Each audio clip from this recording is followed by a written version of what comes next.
Chandelier lights pulsed overhead as I stood uninvited outside my brother's wedding, holding a pristine $70,000 check that now felt like a noose. I'm Elias Mercer, Chapter 48 Internal Controller. The hum of the AC bit at my collar, while the gold leaf seal on that envelope gleamed defiantly. What would you do if your own family tore your gift and your trust to shreds? I slid the freshly signed check into my leather portfolio, feeling the paper's weight beneath my fingertips. Even at 48, there was something unexpectedly satisfying about the crisp edges of a $70,000 gift, my way of honoring family tradition of saying, I'm still here, and I care. The boardroom's polished mahogany table gleamed under plantation-shuttered light as I rose to leave. That's when Victor's email pinged on my phone. Subject: Family Matters, Finances Body. Elias, you're not welcome at the wedding. Do not attend. My breath caught. My heart pounded against the veneer of calm I'd worn since stepping into that room that morning. The morning sun slanted across my desk, illuminating the check in my hand and casting a long shadow beneath my portfolio. It felt like a spotlight on my humiliation. I glanced up at Victor, my older brother, who stood by the window with his arms crossed. His expression was unreadable, but the set of his jaw told me everything I needed to know. He'd made his choice. The gift I'd labored weeks to assemble meticulously, calculating every expense, securing board approval, and signing my name in black ink, meant nothing. Palm slick with sweat, I fished my phone out of my coat pocket and tapped the notification. The email exploded across the screen in stark white and steel blue. You're not welcome. Not we, not our family, but you. Singular, isolated, a word that stung like winter cold. I stared at it, willing the letters to rearrange themselves to soften. They didn't. Aides hovered in the doorway, tablets in hand, their faces neutral. I remembered glancing at the PTA charity flyer tucked beside Victor's desk this morning, hopeful that he'd at least approve of my side project donation. Now that seemed a cruel joke. I tucked the phone back into my pocket, sliding the check back under my portfolio's elastic strap. My knees threatened to buckle, but I straightened, drawing in a slow breath. The morning air in Charleston was already sticky humid enough to fog my glasses, but the heat was nothing compared to the burning flush in my cheeks. I cleared my throat. Victor, I said, keeping my voice steady. Really? He turned his crisp navy suit, whispering against the carpet. Family matters, Elias. His tone was polite, almost gentle. Finances aren't enough. I pressed my palm to the mahogany edge, feeling the cool hardness under my hand. So, that's it. After 20 years here, after every late night I covered for your miscalculations. I swallowed. My gift means nothing to you. He offered a curt nod. You know, the board decided. Then tell me who's welcome, I shot back. Because I stopped realizing the invitation itself was my answer. No one else from our branch had been disinvited. It was personal. I clenched the corner of the portfolio.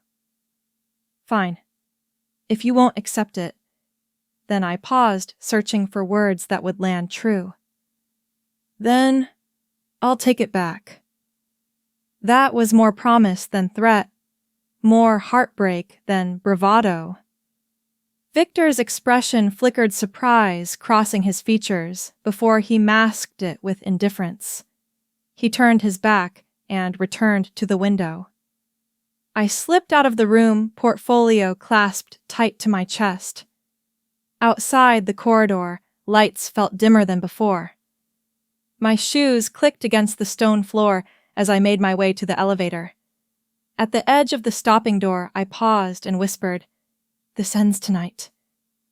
A bead of sweat traced down my temple as I stepped into the elevator's hush. The doors slid closed on the boardroom, and on my role as dutiful brother. In that small mirrored box, I allowed myself a single moment of doubt, then squared my shoulders and looked forward to the fight ahead. I laid the gilded envelope on my oak desk and stepped back as if giving myself distance to face whatever lay inside. The late summer sun slanted through the blinds, painting stripes of light across the scattered audit binders at my elbow. My fingers itched to tear it open, and then I hesitated, realizing this was no ordinary wedding invitation. It was my invitation, my name embossed in shimmering gold leaf, a silent reminder of everything I'd given and everything I stood to lose. Beneath the invitation, a slim blue memo peeked out like a covert message. I slid the flap aside and saw its header, proposed cuts to teacher grants. A cold knot formed in my stomach. Mercer and Sons Trust had always prided itself on community outreach. The PTA fund was as much a symbol as a spreadsheet. If someone had quietly decided to slash teacher grants, the scandal would rip through our family's reputation faster than breaking news on the evening broadcast. I pressed accept on the video call alert, and the screen flickered before settling on Dr. Lenora Blake's study. Her shelves sagged under the weight of financial ledgers, and a single desk lamp lit her thoughtful face. I offered her a tight smile. "Lenora, I need your help." She leaned forward, her eyes sharp. "Show me." I clicked open the invitation first, watching the gold flourish close up, then the memo screenshot my cursor hovering over the file name budget. The date stamp blinked July 14th, 2016. "Someone's planning to redirect those funds," I said. "Before next weekend's wedding, if Victor spins this, he'll make it look like I'm behind the cuts." Lenora's lips pressed together. "That's exactly what he'll do. He wants a distraction. We need to trace every relevant email and any transfers tied to those grants. Look at the 401k statements from 2015 forward, especially around Q3. I'll send you the board minutes and invoice stubs from that period." As she spoke, my eyes darted to my downloads folder on screen, where a PDF jumped out at me, Mercer Scholarship Proposal Q3 2015. My pulse quickened as I clicked it open, page after page of funding allocations, projected endowments, and a line for a $500,000 transfer, marked confidential. My finger hovered, trembling over the trackpad. "Lenora," I murmured. "Look at this." Her brow lifted. "That's the smoking gun. We've uncovered the original proposal you supported. Now find the corresponding audit trail, emails, invoices, any redactions, and preserve every screenshot, every metadata stamp. Chain of custody is crucial." I swallowed, nodding though she couldn't see me. "Understood. I'll compile everything tonight and bring it to your library tomorrow at 2. She offered me a warm, reassuring smile. "Remember, Elias, this isn't just about a wedding gift. It's about protecting your integrity and the trust our name represents." I closed my laptop gently, as if sealing a pact. The invitation gleamed in the soft light, its gold leaf unfaded, untouched. I lifted it reverently and placed it back on the mahogany stand, a silent vow that I would defend what it symbolized. Outside, the cicadas droned in the humid Charleston dusk. I reached for a cold mug of coffee on the corner of my desk, lifting it to my lips. The steam hadn't quite dissipated, and I inhaled the bittersweet aroma, steadying myself. I tapped open the folder on my screen labeled Elias Evidence, where I would stack every email screenshot, every ledger snippet, every piece of paper that revealed the truth.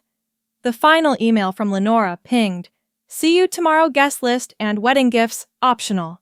I let out a short, wry chuckle. Optional like the $70,000 check on my desk. Optional like my loyalty before this moment. Tomorrow I would walk into Lenora's library, not as a son boxed in by tradition, but as a man armed with evidence determined to reclaim not just a gift, but my family's honor. I straightened my tie and whispered to the empty room. "Tomorrow we set things right." Then I turned off the lamp and left the invitation bathed in shadow, readying myself for the challenge ahead. I pushed open the heavy oak door to Dr. Blake's study and stepped into a haze of late afternoon light. The room smelled of old leather and brewing coffee, and every surface groaned under stacks of ledgers and binders. My heart thumped against my ribs as I crouched beside her antique cafe table where she'd spread out the most recent financial records. "Here," Lenora said, tapping a page in a massive binder. A red ink circle around a line item caught my eye. $500,000, transfer confidential Q3, 2015. My pulse quickened. I leaned closer, the leather armchair creaking beneath me, and traced the swirl of her writing. Beneath that, another entry, PTA endowment adjustment, with a faint pencil note in the margin. It wasn't just vague suspicion anymore. This was something concrete. I took a deep breath and reached for the next binder, yanking it open, to reveal a torn invoice stub. The paper was brittle at the edges, yellowed, as if it had been forgotten for years. I ran my finger along the jagged tear and saw initials scrawled in Victor's handwriting, VM, followed by a note, approved by VP. An electric jolt ran through me. That stub was my proof the family trust funds had been rerouted under my brother's direction. Lenora slid a tablet across the table where a small audio waveform flickered on the screen. "Play it," she prompted. I hesitated, then tapped the play icon. A grainy voice tumbled through Lenora's speaker. "I overheard Mr. Mercer instructing the PTA committee to reallocate half of the teacher grant funds to confidential projects." I don't think he realized I was recording. The clip ended, leaving a ringing silence. I looked up to meet Lenora's steady gaze. "Chain of custody," she said quietly. "We'll need to document every step. Screenshots of the invoice logs of the audio file, all metadata intact. Then we'll consolidate it for the board." My coat pocket suddenly felt heavy. I pressed a hand over it and felt the outline of the folded check, my $70,000 gift, still tucked there. It pressed into my thigh, a silent witness to everything I was uncovering. I pulled my hand away, leaving the check where it was hidden unbroken, yet central to this unfolding drama. I exhaled and stood gathering the binders as if they were sacred texts. Lenora pulled a leather satchel from beneath her desk and began sliding documents inside, board minutes, email printouts, ledger pages. "Don't forget to grab my annotated notes on the 401k statements," she reminded me, pointing to a stack of handwritten pages. The margins were crowded with her cursive commentary. "Cross-verify deposits, January 2016, check for redactions, confirm approval chain." I nodded, stuffing the notes into my jacket pocket. In the corner of the table, a tidy pile of coffee-stained napkins bore frantic scribbles, my own diagrams of fund flows, arrows linking memo files to bank statements. I scooped them up, careful not to smudge the ink. "Lenora," I said, voice low, "this is bigger than I imagined. Victor's not just cutting teacher grants. He's siphoning money for off-books deals." She closed her eyes briefly. "He underestimated you, Elias. He thought family loyalty would blind you. But you've uncovered the truth. Now it's time to decide how to present it carefully. We'll need a timeline when each transfer occurred, who authorized it, and any misalignments with board directives." My mind raced. The wedding weekend loomed in less than a week, and Victor would be hosting the gala at Mercer Hall, where I'd intended to offer my $70,000 gift in good faith. Now that gift felt like an indictment. I pressed my lips together, imagining the hush that would follow my accusations in that ornate ballroom. Lenora handed me a USB drive. "Load everything here. Audio PDFs, scanned stubs, email trails, backups too. I'll format the final report tonight. Meet me at 2 tomorrow at the library. Bring your check, your invitation, and your conviction." I accepted the drive, tucking it into the inner pocket of my blazer. My hands trembled slightly, part adrenaline, part dread. I looked at the torn invoice stub again, then at Lenora's calm profile. Her wisdom grounded me. "All right," I said. "I'll bring it all, and I'll be ready on Saturday." She offered a small, encouraging smile. "Good. We'll make sure no one can dispute the facts." I turned toward the door, pausing to brush my fingertip across the edge of a leather armchair, its soft cushion a stark contrast to the hard truths I carried. "Thank you," I whispered. Then I stepped out into the hallway, the afternoon sun warming my back. As I made my way down the corridor, my coat pocket pressed against my thigh, I felt the silent bulge of the check and the hard drive loaded with evidence. For the first time since this all began, I felt both vulnerable and powerful.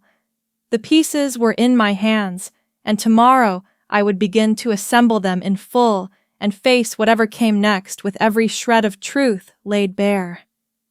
I pushed open the tall double doors and strode into the Mercer Estate boardroom, my evidence folder tucked firmly under one arm.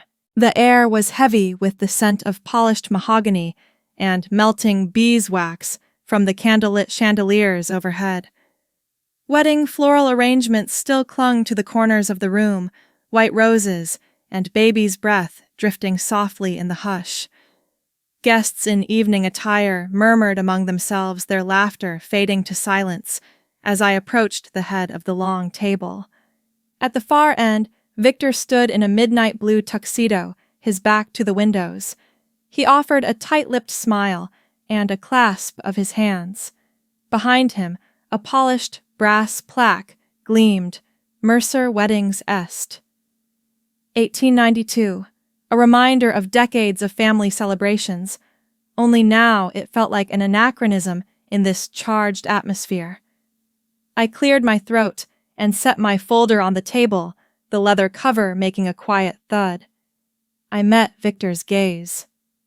"Good evening," I said, voice steady, despite the tremor in my fingers.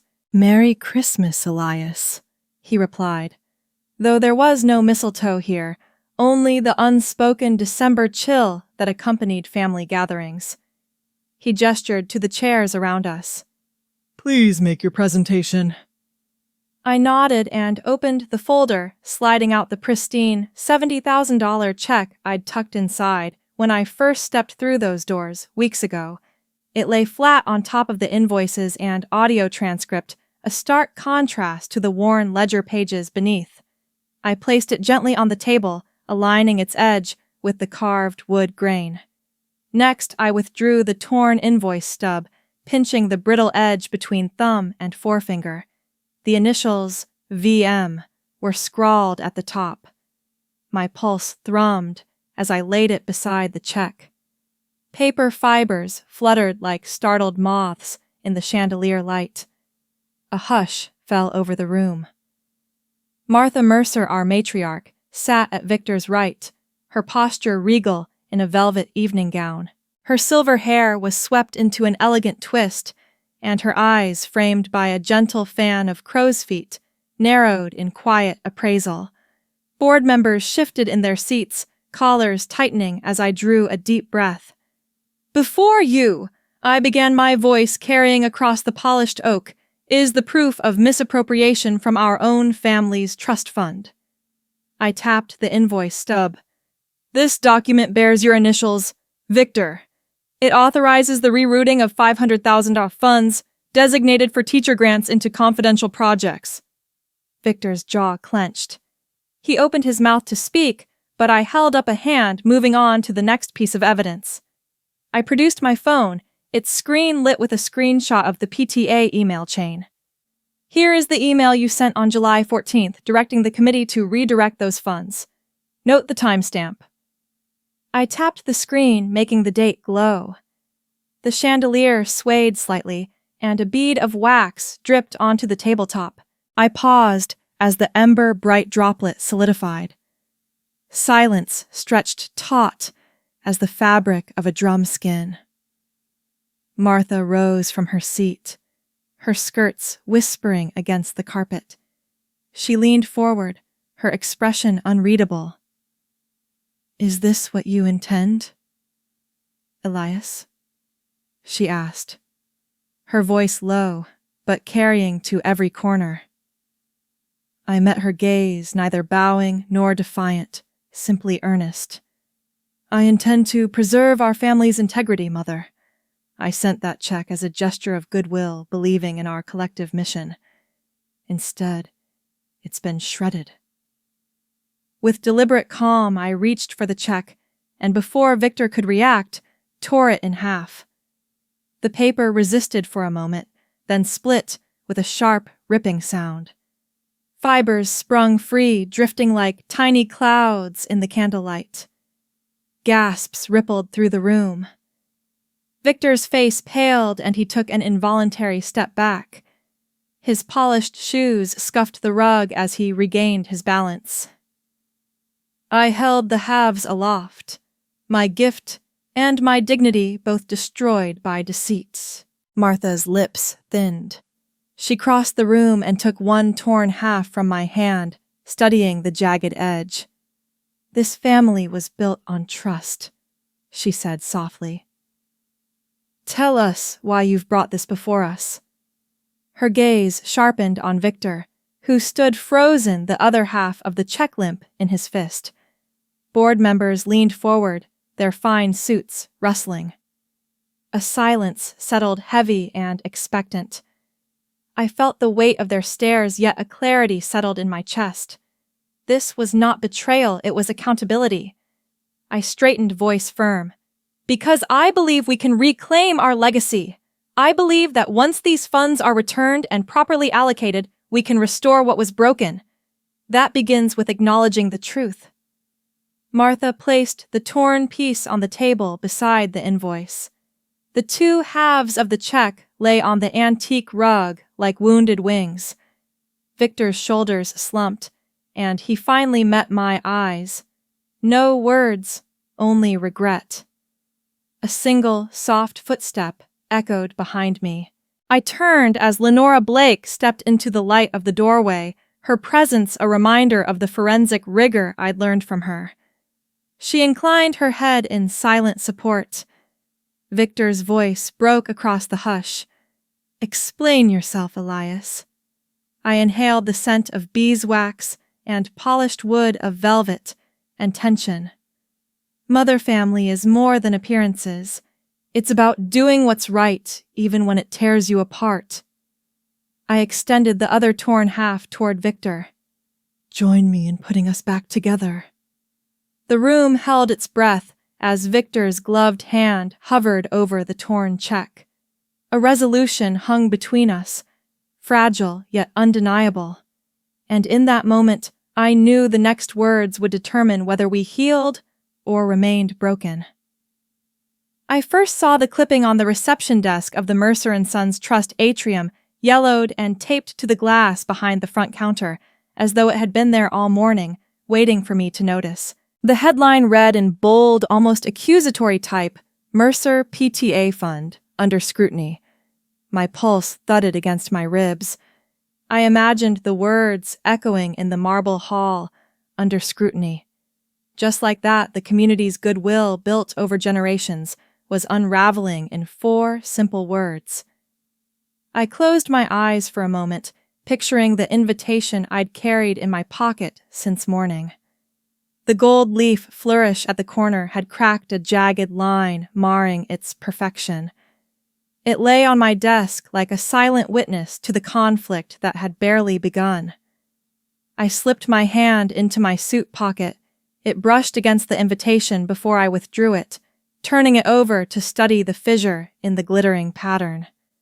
Flecks of gold clung to my fingertips, warm and tacky, as though the very metal lamented its own fracture. Suit jacket unbuttoned. I paced the atrium. The midday sun filtered through stained glass windows, painting rainbow shards across the gleaming floor. PTA posters fluttered in the light breeze. Support our teachers, invest in the future. Now they looked more like relics of a promise broken. A cluster of parents lingered by the bulletin board, whispering as they eyed me. Their curiosity, sympathetic or suspicious, I couldn't tell, made me clamp my jaw. I found Gavin in a quiet corner, his shoulders slumped against a column. His 17-year-old frame looked unsteady, like a marionette whose strings were frayed. He held a crumpled piece of newsprint in one hand and stared down at it as if it were both confession and curse. "Gavin," I said, stepping into the halo of light around him. His eyes flicked up guilt, shining in their depths. "Why is this here?" He swallowed hard and glanced around, as though expecting a camera crew to emerge from the shadows. I'm sorry," he stammered. "I didn't want to do it, Uncle Elias." My heart tightened. "Then tell me who made you." He crumpled the clipping tighter, white knuckles gleaming. "Victor authorized it. He said we needed a distraction from the board meeting, something big enough to make people look elsewhere." Distraction.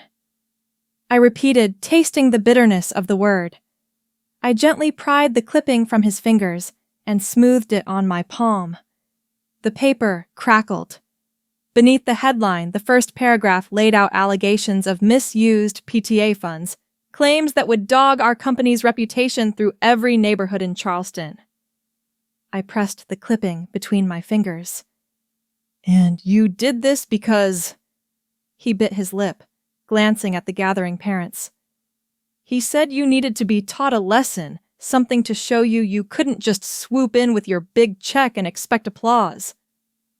I felt the edges of the invitation burn against my palm, so I pulled it out and held it up. Its gold leaf now chipped, its promise tarnished. That $70,000 was never about applause. My voice was low but carried across the silent atrium. It was about trust. Gavin's shoulders shook. I know. But he said you were undermining him, making him look incompetent." I folded the torn invitation and stuffed it back into my pocket, wincing as the gold flaked further. My fingers came away, glistening. "This script stops now," I said. "We're not letting him spin this narrative." He met my eyes, then vulnerability raw in his gaze. "What can I do?" I took a steadying breath, glancing at the whispered parents and the stained glass light dancing across their faces. "You'll help me set the record straight. You'll tell the PTA what really happened, and you'll testify that your uncle had no part in these cuts." I laid the crumpled clipping and the invitation on a nearby ledge for emphasis. "Will you stand with me?" His jaw clenched. Then he nodded, resolute. "Yes." "I'll do it."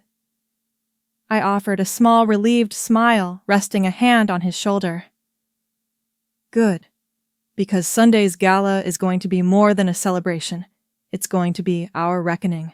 A breeze stirred from the open doors, carrying the distant hum of passing traffic and the faint tang of magnolia blossoms.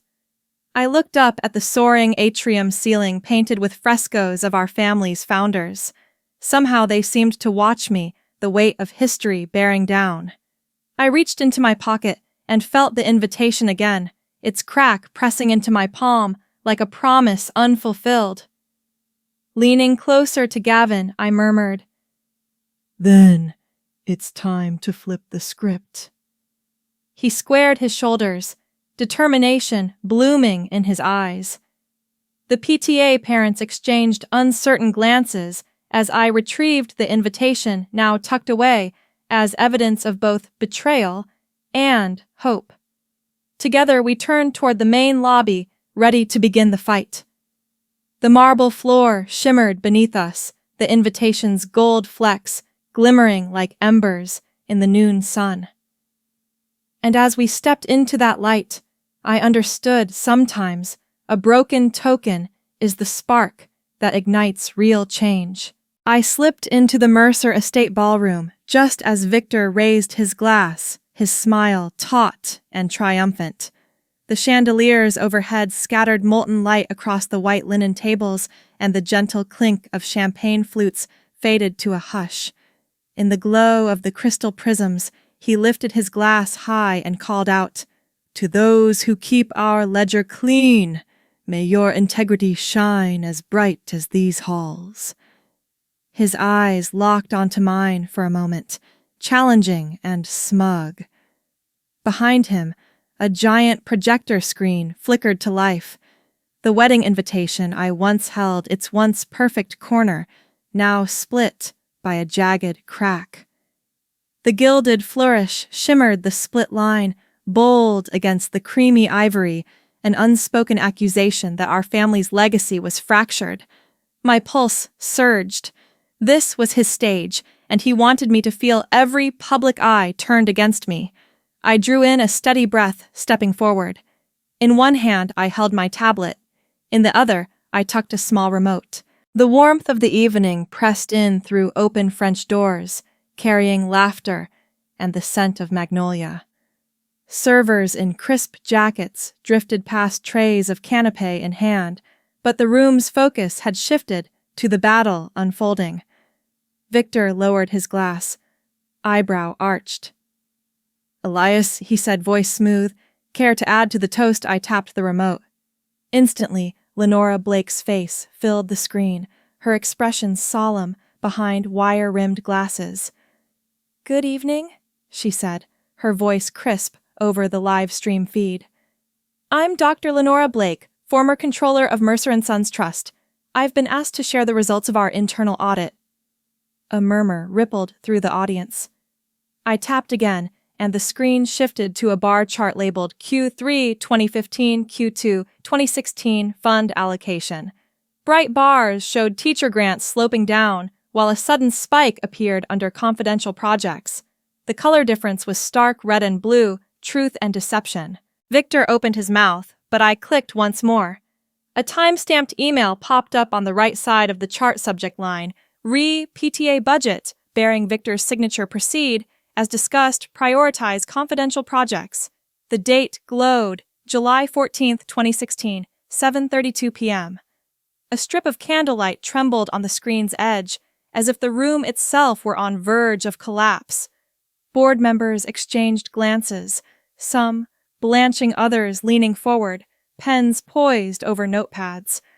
Martha Mercer, seated near the front, tightened her grip on a champagne flute. The bubbles rose in a steady stream, reflecting her trembling hand. I lowered my tablet and let Lenora's voice carry on.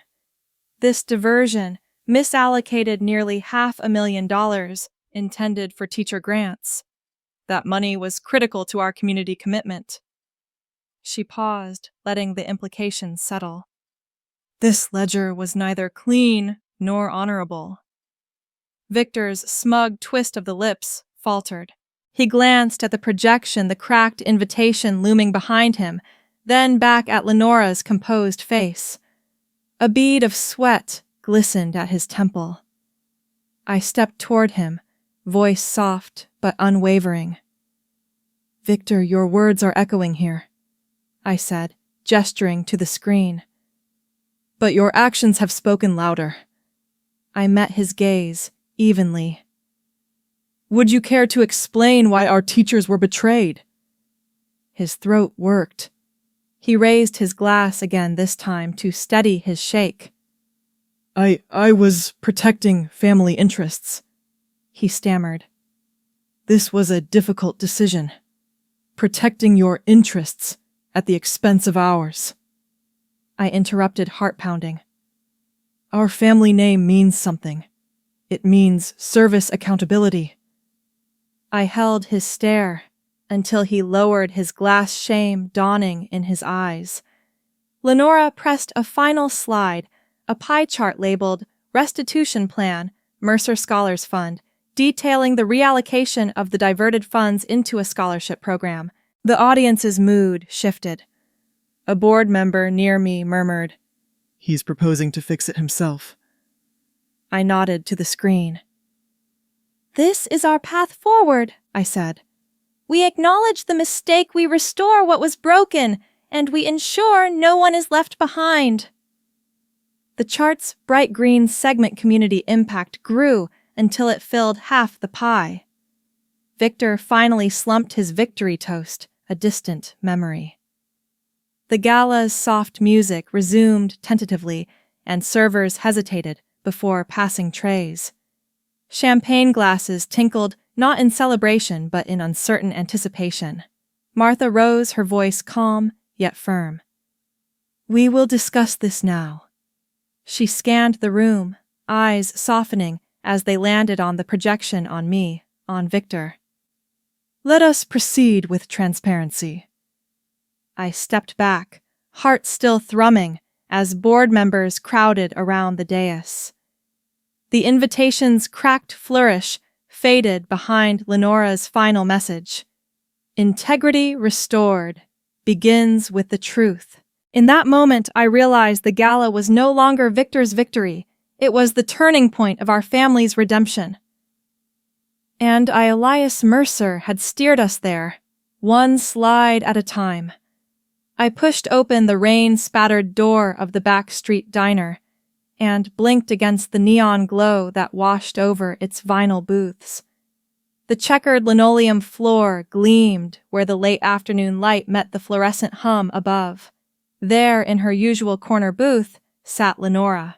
Two halves of my torn check were taped to the menu in front of her, held in place by strips of archival gold tape that caught the light like small beacons. I slid into the seat opposite her, my heart still racing from the boardroom confrontation that had begun our reckoning. Lenora poured coffee from a steaming diner pot into chipped white mugs, the aroma rich with bitter promise. "Afternoon, Elias," she said softly, setting a mug before me. The steam curled toward my face, and I inhaled deeply rich, dark grounding. "Thank you," I whispered, wrapping my hands around the warm ceramic. My fingers traced the gold tape on the menu. "Our truth mended," she'd written in neat script below the check halves. The torn invitation hung on her corkboard behind us, its crack sealed with the same tape. That image, broken but restored, felt like a talisman. I uncapped my pen and pulled out a stack of diner napkins. "All right," I said, flipping the top napkin toward her. "Here's the structure for Mercer Scholars Fund." In looping handwriting, I sketched a flowchart donor contributions feeding into Scholarship Awards Committee Oversight quarterly reviews. I drew arrows, boxes, and little icons, a graduation cap here, a handshake there, letting my nerves flow into the symbol of hope I was building. Lenora leaned forward, shading her eyes against a flicker of neon. "Solid," she said, tapping the napkin with one knuckle. Her tablet lay open beside her, ready to photograph each sketch. I watched as she lifted the tablet, carefully framing the napkin's smudged pencil lines against the checkered pattern beneath.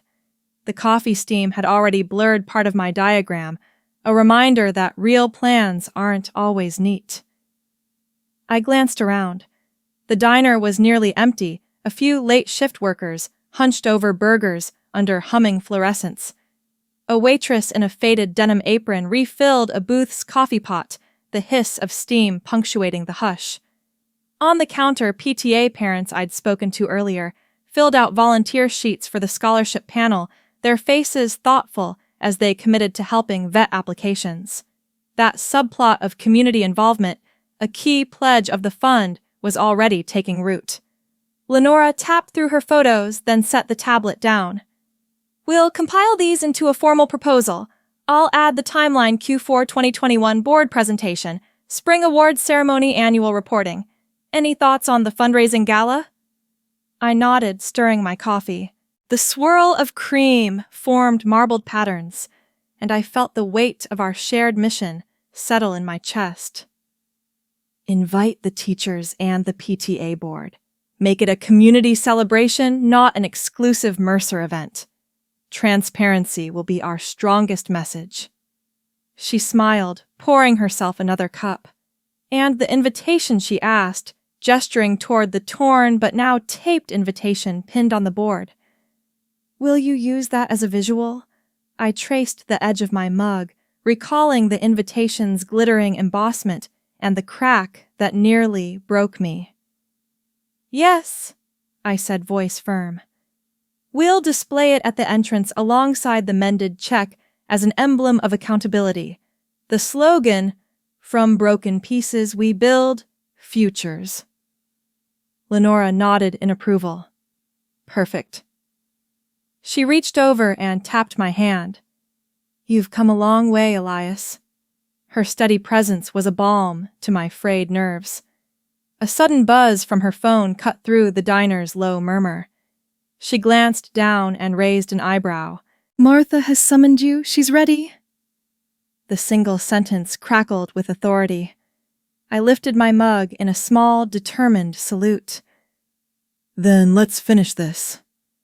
As Lenora gathered her documents, I folded the napkins carefully and tucked them into my blazer pocket alongside the invitation. Outside, dusk settled over Charleston, the streetlights flickering on. I paid the waitress, who offered a knowing smile, and I stepped back into the cool evening air, ready to carry our proposal to the family's matriarch and to the dawn of Mercer's new chapter. I stepped up to the podium beneath the Mercer Scholars Fund banner, sunlight spilling through tall windows onto white linen tables. It was spring 2023, and the hall hushed as I cleared my throat. Behind me, a glass case held the restored $70,000 check and wedding invitation, their seams golden and whole again. "Good afternoon," I began, voice steady. Martha stood to my right, tears gleaming in her eyes, and Victor hovered by Gavin's side, head bowed. Before me, the scholarship students, bright faces full of hope, sat in neat rows, and local press cameras clicked softly in the back. "I want to share how we turned a broken gift into a foundation for futures," I said. I traced the journey, the revoked invitation, the dusty binders in Lenora's library, the gala where truth outshone glittering chandeliers, and the diner where our resolve was sealed in gold tape. Martha stepped forward, lifting a velvet drape from the display case. Applause rippled as the check and invitation gleamed under glass, their fractures repaired, their story complete. I gestured to the students. One by one, they spoke, a young teacher grateful for funding her certification, a first-generation college hopeful who could now afford textbooks. Their voices trembled with emotion, and I felt the room swell with pride and relief. Then Victor Humboldt approached with the first scholarship certificate, its seal embossed and shining. "Elias," he said quietly, offering his hand. "Thank you for restoring what matters most." His handshake was warm, forgiveness passing between us. Outside, fireworks burst against the afternoon sky, their colors dancing through stained glass panes. I raised my hand in farewell to the crowd. "Sometimes," I said softly, "a broken gift is the start of something greater." Cheers rose in a wave of sound as I stepped down the repaired symbols behind me, a testament to redemption and to the promise we would keep for every student who dreamed beyond their means. Even now, as the last fireworks fade into the Charleston dusk, I linger by the glass case that holds our mended check and invitation, gold seams gleaming like promises kept. In that moment, I feel the weight of every torn page and every fractured bond transform into something stronger, a community united by accountability and hope. We learned that true restoration begins with owning our mistakes, then choosing to rebuild with compassion. Sometimes the act of repairing what's broken reveals the bridges worth crossing. If life has ever offered you a second chance in disguise, I'd love to hear how you turned that moment into something meaningful.